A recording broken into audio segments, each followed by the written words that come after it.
시키지도 않았는데 자발적으로 왜 갑자기 이렇게 1년 동안 일기를 하루도 빠짐없이 계속 쓰고 있을까? 그런 생각을 하게 되었어요.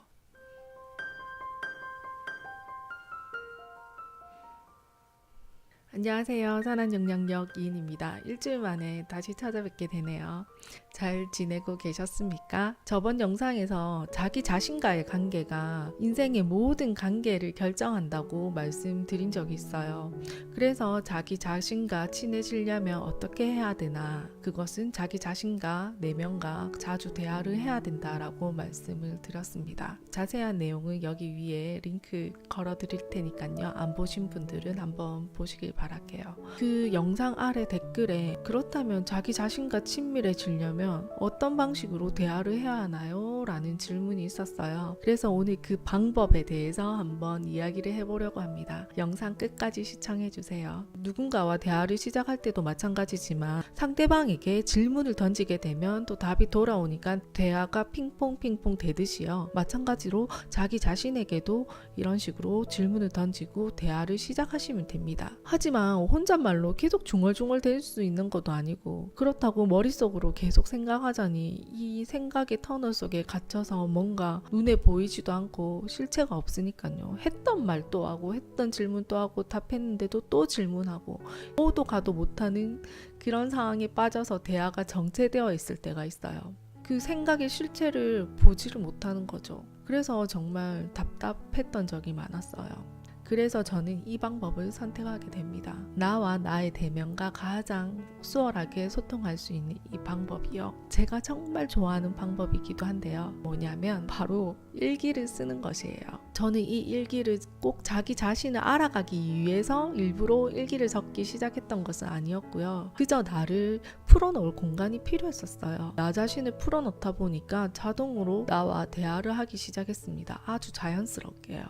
하지만 일기를 쓰라고 하면 이런 생각 들지 않으셨나요? 일기는 도대체 왜 쓰는 건지 모르겠어. 왠지 생각을 글로 다시 적는다는 게 쉽지 않고 편안하지 않은 영역이라고 해서 불편해하기도 하고요. 그리고 학창 시절에는 나도 옛날에는 일기 적었어. 하지만 지금 시간적 여유도 나지도 않고 아니야. 시간적 여유가 아니라 마음의 여유도 없어. 그래서 일기 적기 힘들어. 굳이 감정적으로 힘들 때 내가 그거를 쓰면서 그 고통을 다시 상기시키면서 들출 필요가 있어. 왜 그래야 되지? 라고 얘기하시는 분들도 계셨고요. 내가 비밀번호를 걸어 놓는다고 해도 이렇게 솔직하게 썼는데 혹시 누가 보면 어떡해? 누가 볼 거에 대한 그런 두려움도 있으신 것 같아요. 매일매일 뭘 그리 얽매여서 그렇게 일기를 쓰는지 이해를 못하겠다라고 말씀하시는 분도 계세요. 맞아요. 저도 처음에는 그런 생각을 했었어요. 그러니까 40이 넘도록 태교 일기 이후로는 일기를 별로 적어본 적이 없었거든요. 그런데 그랬던 제가 시키지도 않았는데 자발적으로 왜 갑자기 이렇게 1년 동안 일기를 하루도 빠짐없이 계속 쓰고 있을까? 그런 생각을 하게 되었어요. 이거는 분명히 제 삶에 커다란 좋은 영향력을 끼치고 있기 때문에 제가 만족하고 있기 때문에 계속 쓰고 있지 않을까라는 결론을 내렸어요. 그래서 오늘 여러분께 혹시 아직 일기를 써보지 않으셨거나 써볼 의향은 있는데 아직 시작하지 못했던 분들에게 제가 일기를 쓸 수밖에 없었던 5가지 이유에 대해서 한번 설명을 해드리려고 합니다. 저도 이 영상을 만들면서 그 이유를 생각하게 되었거든요. 제가 5가지 설명해 드릴게요. 첫 번째는요. 이 일기를 쓸 때는 언제나 나를 위로해주는 친구가 나타난다는 거예요. 나의 이야기를 들어주고 위로를 해줍니다. 누가요? 일기장 속에 있는 제가요. 위로를 해주는 거죠. 사람마다 다르겠지만 내가 힘들거나 외롭거나 고민이 있을 때 상담이 필요할 때 누군가에게 말을 하면서 풀 때도 있잖아요. 그때 상대방에게 털어놓는 그 자체만으로도 마음의 안정이 오는 것을 느낀 적이 있으실 거예요. 상대방이 뭔가 해결책을 제시해줘서가 아니라 내가 내 이야기를 하면서 그 문제를 스스로 정리하기도 하고 그저 상대방이 들어주는 것만으로도 위로가 되었기 때문이에요. 그런 경험 여러분들도 다 해보셨을 거예요. 그것처럼 내가 일기를 쓴다는 것은 나의 이야기를 매일 들어줄 친구를 매일 만난다는 것과 같다는 겁니다. 나를 가장 사랑해주는 누군가와 대화를 하는 방식과 같다라는 겁니다. 그래서 이 친구를 만날 때만큼은 한없이 솔직해지기로 합니다.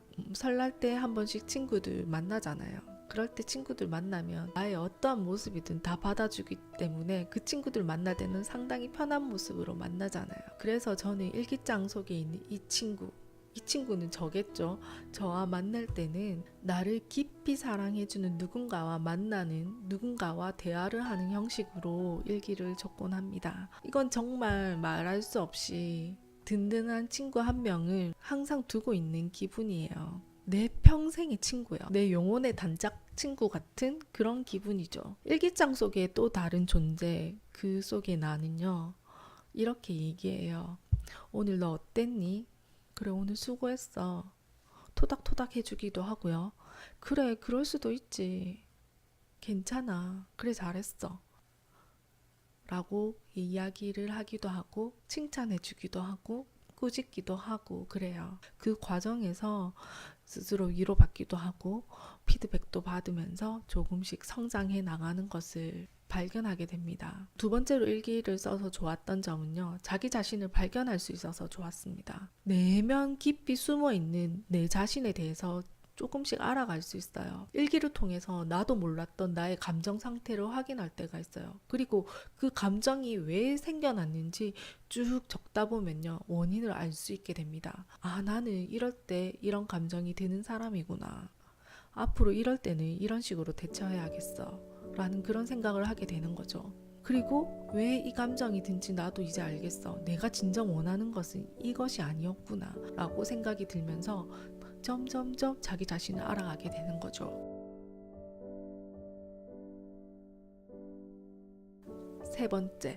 세 번째는 생각의 정리예요. 아까도 잠깐 말씀드렸는데 생각의 터널에 갇혀있을 때 고민이 너무 많거나 해결해야 될 문제가 너무 많은데 이러지도 저러지도 못할 때 그때 어떻게 해야 될까요? 그때 문제가 생긴 시점부터 지금까지 쭉 이렇게 적다 보면요. 실마리가 풀릴 때가 있어요. 물론 다 풀리지 않을 때도 있어요. 구독자분께서 이 영상을 보고 댓글을 다셨을 때 제가 이렇게 답을 드렸어요. 문제가 생긴 시점부터 지금까지 한번 쭉 적어보시라고 말씀을 드렸더니 그렇게 해봐야겠네요. 저는 소설책 한 권 분량이 될 것 같다라는 그런 말씀을 남기신 분도 계시는데요. 그런 식으로 적다 보면 실제로 문제가 해결이 될 때도 있고 그 문제 자체를 그저 인정할 수도 있게 되고요. 그리고 용서를 할 수도 있게 되는 거죠. 그러니까 꼭 한번 적어보세요. 네 번째, 내 마음속에 고통이 있을 때 치유의 관점에서 일기 쓰기는 참 좋다는 겁니다. 고통받고 상처받고 절망감이 왔을 때 아무한테도 얘기할 곳이 없는 나는 누구한테 이야기를 해야 될까요? 그것을 받아들일 수 있는 그 마음의 공간이 바로 일기장이었기 때문이에요. 이렇게 그저 나를 받아줄 수 있는 이 공간이 있기 때문에 이 공간에 들어왔을 때만큼은 솔직해질 수가 있어요. 그 고통을 있는 그대로 다 쏟아낼 수가 있어요. 아까 서두에도 말씀드렸듯이 왜 굳이 옛날의 고통을 들춰내면서 다시 써야 돼? 라고 얘기를 하셨는데요. 그 고통이 생각날 때마다 계속 외면하는 게 아니고요. 그 고통의 중심으로 들어가서 그 고통의 원인이 뭔지 제대로 확인은 하고 나면은 거기서부터 해방될 수가 있어요. 그렇기 때문에 한 번은 들어가서 나의 고통을 이해하는 작업이 필요해요. 그것 때문에 저는 일기를 썼거든요. 쓰다가 울 때도 있겠죠.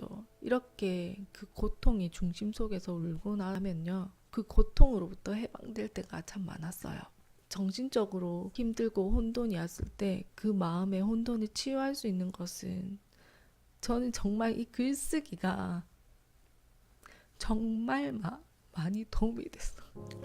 영상 찍다가 울면 어떡해.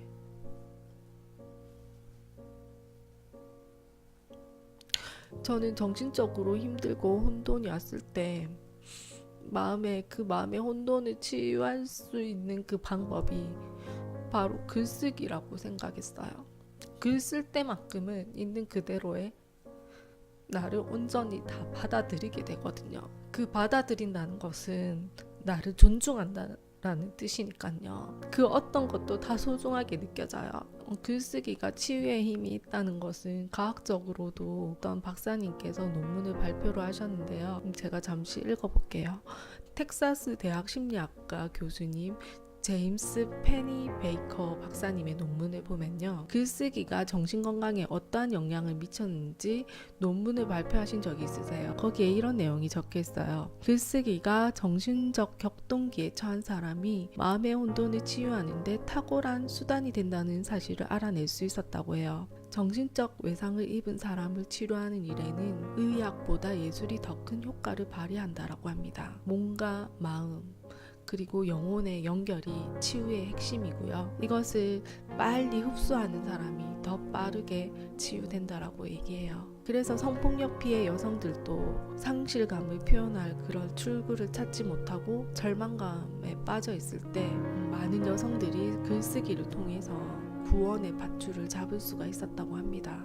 이렇듯이 남에게 꺼내고 보여주고 싶지 않은 이런 나의 상처들을 일기장에 꺼내놨을 때 이제는 내가 원하는 바람직한 삶을 글로 이렇게 써보고요. 내 삶이 변화될 수 있다는 것을 믿고 또 그것을 노트에 자세하게 이렇게 적으면서 고통 속에서 조금씩 변화되는 그런 것을 경험할 수 있습니다. 저 또한 그런 경험을 했었습니다. 그래서 이렇게 일기를 쓰는 것이 내 삶을 지탱시켜주는 버팀목 같은 그런 존재가 되었어요. 세 번째 얘기할 때 너무 심각했죠. 그리고 네 번째, 일기 쓰는 이 시간 그 자체가 좋았던 것 같아요. 일기를 쓰는 그 시간 자체가 혼자만의 시간을 갖는다는 거잖아요. 내가 이 일기를 쓰고 있을 때 나는 내 삶에 애정이 있어. 그리고 나를 보살펴주는 시간이라고 생각했어요. 나를 아끼고 나를 사랑하는 시간으로 느껴지기 때문에 이 시간이 너무 좋았던 거였죠. 그리고 일기를 쓰게 되면 좋은 점이요, 나를 더 사랑하게 돼요. 그냥 스쳐 지나가는 일상이잖아요. 그런데 그 일상을 기록하고 내 생각을 쓰면서 그 스쳐가는 소소한 일상이 내가 씀으로써 그게 특별해지는 것을 느꼈거든요. 내가 가진 것들 그리고 내가 이룬 것들 사소한 것들도 다 가치 있게 느껴지면서 그것을 가치 있게 받아들이면서 나의 자존감마저도 계속 올라가는 것을 느꼈어요. 일기를 쓰면 쓸수록 나를 더 사랑하게 되고 나 자신이 얼마나 중요한 존재인지 점점점 깨닫게 되는 거죠. 이것 말고도 일기의 좋은 점은 정말 책을 한 권 써도 될 만큼 좋은 점이 정말 많겠죠. 일기를 적게 되면 또 다른 새로운 삶이 창조되는 것을 느껴요. 정말 또 다른 삶이에요.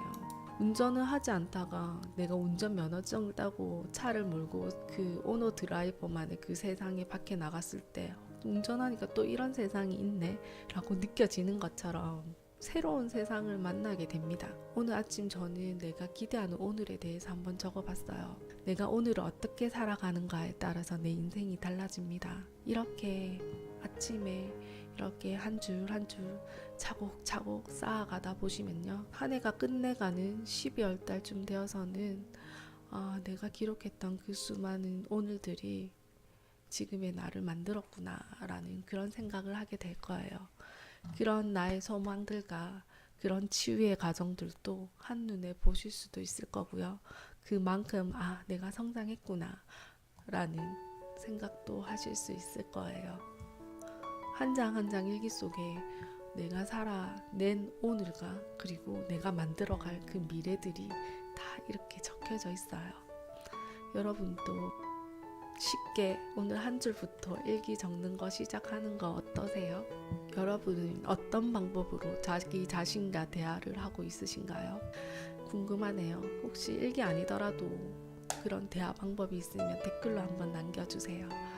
저는 오늘 그 많은 대화법 중에 한 개 일기 적는 것을 추천을 해드렸는데요. 오늘 이 영상이 여러분께서 일기를 쓰고 싶은 마음에 이렇게 구싯돌을 붙이는 그런 계기가 되었으면 좋겠습니다.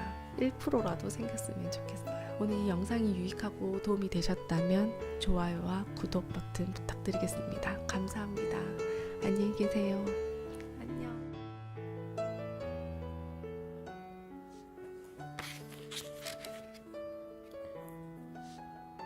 글을 쓰는 과정이 단지 생각을